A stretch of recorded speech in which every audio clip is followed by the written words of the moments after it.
So today we're going to be making protein waffles, not banana bread and not a puppy dog cake. Leave a like. It was Cooper's birthday the other day, so I made him a cake for him and Lincoln. And I ate some of it. I mean, it's just like normal ingredients, but we'll not be making that. We're making waffles. I'm making waffles.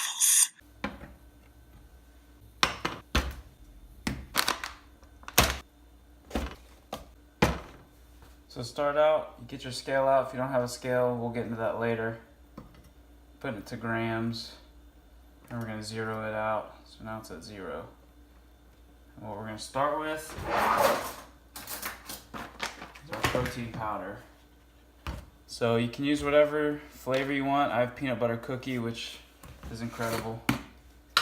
But a whey casein blend, if you can find it, does work best for baking without drying it out and keeps it kind of thick. So a whey casein blend is important, but just use whatever protein you have. The main key is using what you have, because if you don't have it, you can't use it. So 24 grams. It's gonna be just nearly a scoop of protein, about a serving of protein. Then we're gonna move on to the next big thing, which is just a protein mix. A waffle mix. I chose Kodiak Cakes, the peanut butter. It's really good because, again, I'm addicted to peanut butter. If you haven't noticed yet, 3 of these things are peanut butter. We'll get to that in a second. Anyways, what we're gonna do is 32 grams of this, which is about half of a serving. It could just be any other kind of waffle or pancake mix. It could be Bisquick. It doesn't have to be this. This will make it a little higher in protein, that's for sure, but just about any waffle mix will do, and they're all low fat if you're worried about that. I always see people talking about like Kodiak Cakes being like low fat or whatever. Like just about any waffle mix is low fat. Waffles do not have much fat in them. It's all the toppings that you add onto it, butter and syrup and peanut butter. Not that I'm hating on any of those, because I love peanut butter, in case I haven't said it enough already this video. Our next thing is going to be coconut flour. It says gluten-free. Do I care about that? Not really. I don't have a gluten allergy. I think this was actually the cheaper one, so I bought it. Gonna do about 6 grams of this.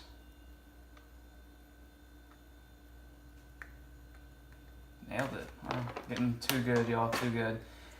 This is optional, but I add a little bit of powdered peanut butter. Thickens it up, along with adding a nice extra peanut butter flavor, because you can never have too much. And do half a serving, so it's 6 grams. Also, this stuff is really low in fat versus a normal peanut butter. And it's still pretty flavorful when you're mixing stuff like this. As long as you're mixing it, I think it works pretty well by itself. It's not the best. And this is definitely optional, but I love sugar-free pudding. It adds a lot of flavor and makes the consistency just like next level. Adds a lot of thickness. You don't have to use a whole lot. I use about 6 grams again of this. And that might end my bag. Ooh, 6 on the dot. Killing it. It's a good start. Now, a big key, as you can see it right there, is to mix up the dry ingredients before you add any of your wet ingredients. Just that way it helps avoid clumping. Mix that up real quick. You can also, if you want them to be a little sweeter, I think this is more than enough sweet.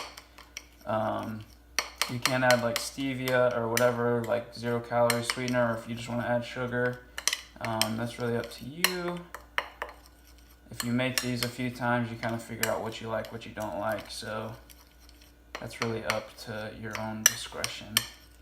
And then also, once I've stirred that up a little bit, this isn't necessary, but I think it helps with the baking process and the texture and keeping it from drying out too bad. I add just a tiny amount of baking powder. I mean a tiny amount. So not much at all. Probably about 2 grams at most. Give that another stir. And then what we're gonna do from here is add 1 serving of egg whites. You could do a whole egg if you want to.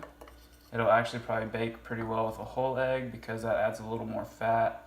But I just do egg whites and it comes out perfect every time. So 46 grams is 1 serving, 3 tablespoons. So you're gonna add that in. Boom. I went over a little bit, but that's all right.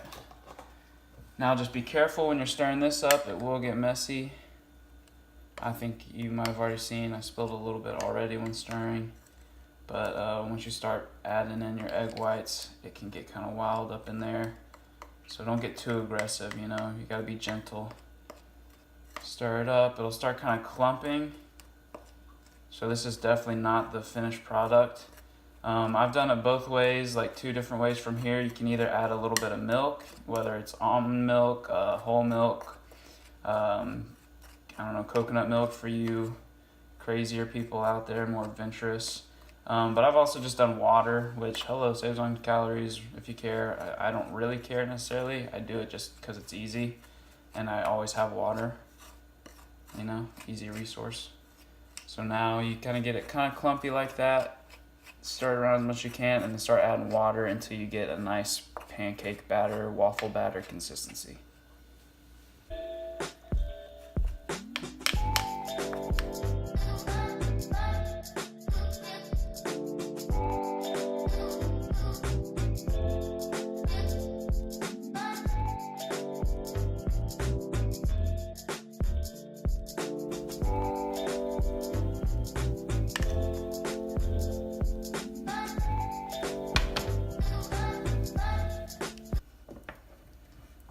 So now you're gonna start heating your waffle iron up.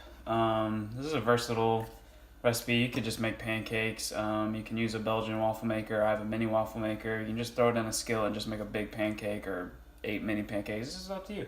You live your life, however you want to do it. So now you're gonna heat it up. Take out your handy dandy 0-calorie butter spray. I don't even know how that's possibly a thing, but make sure that you spray it so it doesn't stick. And then pro tip, if you close it, it'll warm up slightly quicker. That's not really a pro tip, that's just like basic knowledge. So once the waffle maker is fully heated up and ready to go, we'll just pour all the batter in. We'll let this little guy do his thing, work his magic. And then once the waffle's ready, we'll top it however we want, make it look pretty for the gram, and then we'll be ready to grub.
I'll just give it the old flick test.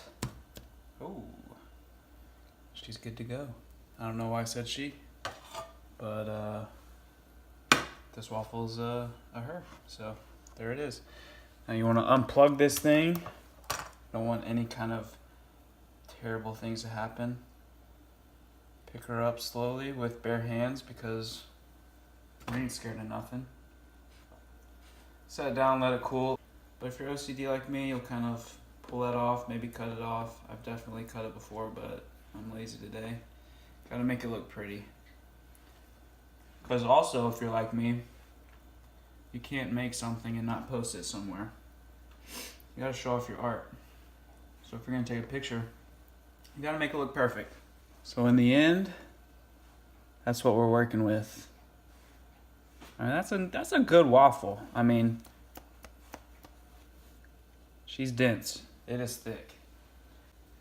And finally, we have our waffle there.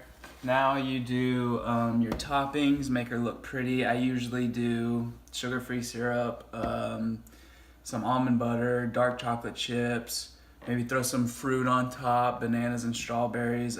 This one's up to you. Let your mind run wild. Just make it look good, because that's the key here, again. But then we're gonna just grub and enjoy our creation.